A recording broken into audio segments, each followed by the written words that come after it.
আসসালামু আলাইকুম বন্ধুরা, সবাই কেমন আছেন? আশা করছি সবাই খুব ভালো আছেন। আমি চলে এসেছি আজকে বাজার নিয়ে। এই যে সকাল সকাল বাজার করে চলে এসেছে, কারণ আমাদের এখানে যেহেতু অনেক সকালে বাজার করতে হয়, তাই সকালে বাজারটা নিয়ে আসতে হয়। এখানে নিয়ে এসেছে 2.5 কেজি গরুর মাংস। 3 দিন আগেও কিন্তু 750 টাকা মাংস কেজি ছিল, আর আজকে 850 এরকম হয়ে গেছে। 50 টাকা 100 টাকা কেজি প্রতি বেড়ে গেছে। যাই হোক, ভালো তো খেতে হবে। নিয়ে এসেছে 2.5 কেজি মাংস, আর এনেছে এখানে কিছুটা মাছ। এগুলো হচ্ছে নারিকেলি মাছ। নারিকেলি মাছে কিন্তু একটা ইলিশ মাছের ঘ্রাণ আসে, সেজন্য অনেকে আবার দেখি বলে যে এগুলো ছোট ইলিশ। আসলে এগুলো ইলিশ না, এগুলো হচ্ছে নারিকেলি। এগুলো কিন্তু অনেক একটা স্বাদের মাছ, আমার কাছে খুব ভালো লাগে। আর নারিকেলের মধ্যেও কিন্তু বিভিন্ন প্রকারের আছে। আর এখানে কিছুটা ছোট মাছ, এই যে বেলে মাছ নিয়ে এসছে অল্প, যেহেতু বাচ্চারা এটা খাবে না সেই জন্য কমই এনেছে, আমরা দুজনই খাবো। আর যেহেতু রমজান চলে আসলো, কাঁচামরিচ কিন্তু প্রত্যেক দিনই লাগবে আমাদের। এমনিতেও কাঁচামরিচটা একটু বেশি লাগে, কারণ আমি যেটাই করি কাঁচামরিচ অল্প হলেও দিতে হয়।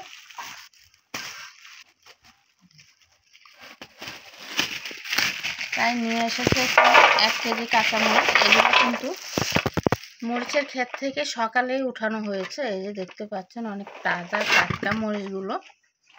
1 কেজি এনেছে 50 টাকা দিয়ে। এতদিন কিন্তু 25 টাকা কেজি ছিল। 1 কেজি নিয়ে আসছে। আর হচ্ছে ধনে পাতা এনেছে 2 মুঠা। ধনে পাতাগুলো কিন্তু একদম টাটকা। আর এখানে এনেছে পুঁই শাক। পুঁই শাকটা কিন্তু আমার খুব পছন্দের একটা শাক। আর এই পুঁই বিচিগুলো কিন্তু আমার কাছে খুব ভালো লাগে, যেহেতু এটাতে কিন্তু পুঁই বিচি নেই, শাকটাই আছে। আমার প্রতিবার কিন্তু অনেক বড় বড় গাছ থাকে, এবার পুঁই শাকের গাছ নেই। এদের বিচি মাত্র বের হচ্ছে।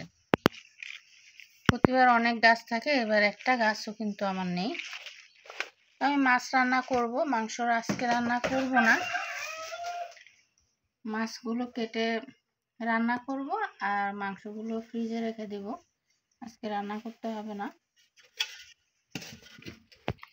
আর এখানে এনেছিল, এটা কালকে রাত্রে এনেছিল, 1 কেজি মুসুর ডাল, 1 কেজি খেসারি ডাল। আমরা খালি খেসারি দিয়ে কিন্তু পেঁয়াজও খাওয়া হয় না, খেসারি আর মুসুরি দুটো একসঙ্গে মিক্স করে তারপরে আমরা পেঁয়াজটা খাই আসলে। এই 1 কেজি আর 1 কেজি দুটোই কিন্তু একসঙ্গে মিক্স করে ফেলবো। আর এখানে এনেছে 1 কেজি বেসন, এখন অল্প অল্প এনেছে, পরে আবার আনবে। আর এখানে এনেছে 1 কেজি বুট ছোলা, আর মশলাপাতিও নিয়ে এসেছে। আর কে কে আমার মতো এভাবে রোজার বাজার করে ফেলেছেন সেটা অবশ্যই কমেন্টে জানাবেন। আজ এ পর্যন্তই, বেশি বড় করব না ভিডিওটা। আমার কাজ এখন মাছ কাটতে হবে, রান্না করতে হবে, অনেক কাজ পড়ে আছে, কিছুই কিন্তু শেষ হয়নি। ভালো লাগলে একটা লাইক দিবেন, শেয়ার করবেন। আরেকটা কথা বলে রাখছি, অনেক আপুরাই আছেন, কিছু পুরাতন আপু আছেন, ওনারা যদি কমেন্টে এসে বলে যে আপনাকে বন্ধু করলাম বা পাশে থাকলাম, এটা কিন্তু মেনে নেওয়া যায় না। আর কিছু কিছু নতুন আপু আছেন, ওনারা হয়তো না বুঝেই এমন কমেন্ট করেন যে বন্ধু করলাম, তুমি বন্ধু করে নিও, পাশে থেকো। আসলে কি জানেন তো, আমার ভিডিওর অবস্থা কিন্তু খুবই খারাপ, আর আপনারা এই সমস্ত কমেন্টের কারণে কিন্তু আমার ভিডিওর অবস্থা আরও খারাপ হয়ে যাচ্ছে। প্লিজ, বন্ধু করলাম, পাশে থাকলাম, পাশে থেকেও লাইক দিয়ে দেখে নিলাম, এরকম কমেন্ট কেউ করবেন না। আর এরকম কমেন্ট যদি করতেই হয় তাহলে দয়া করে আমার ভিডিওটি না দেখলেও চলবে। ইচ্ছে করে একজনের ক্ষতি করার দরকার কি বলেন তো? যাই হোক, কেউ কষ্ট পাবেন না, এটা শুধু এরকম যারা করেন তাদের উদ্দেশ্যে কথাটা বলেছি।